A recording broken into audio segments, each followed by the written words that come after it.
Even just a few decades ago, no one would have ever dreamed of the amount of information that we carry with us everywhere that we go.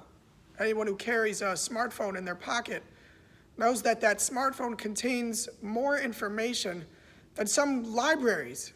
That you have so many books, so many works that are stored on the cell phone that can be accessed at any point. But long before the advent of cell phones, we find in this week's Parsha a requirement for the Jewish king to carry with him a certain book of information. We're told that the Jewish king, v'kasav lo as mishnah haTorah hazos al sefer v'haiso imo v'karabo kol yemei chayav, that the Jewish king is required to write out the entire Torah, the entire books of the Torah, and carry it with him everywhere that he goes.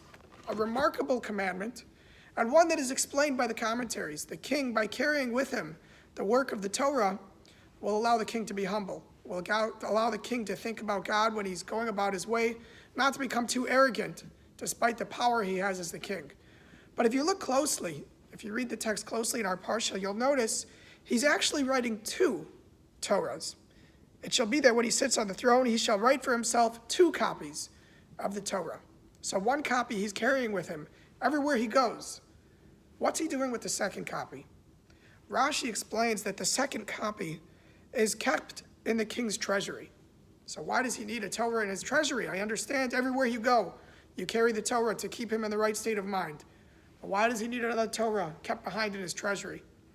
I saw a beautiful suggestion by Rabbi Yitz Horowitz, who's a Chabad rabbi, found this on the Chabad.org.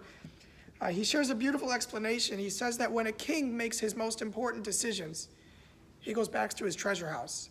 That it's from that location that the king is making the decisions that affect the country, whether to raise taxes, whether to go to war, that the most important decisions that the king makes are made from that location.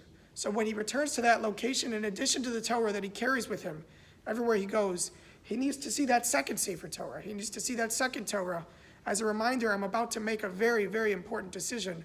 I must make sure that my values are in line and that I'm thinking of the right factors. I have a friend, a good friend and colleague, Rabbi Yehuda Myers. He often listens to these videos each week. And he once shared with me that before we make a big decision in life, we have to ground ourselves. So it might be for one person studying a text from the Torah. It might be for another person to attend synagogue. But before we make the important decisions in life, we have to remind ourselves of our values. We have to connect to that which is most important to our lives. We have to connect to our synagogue, connect to Jewish texts, and by doing so, we can ground ourselves, make sure we're thinking of the right factors as we make the important decisions of our lives. I wish you all a wonderful Shabbos.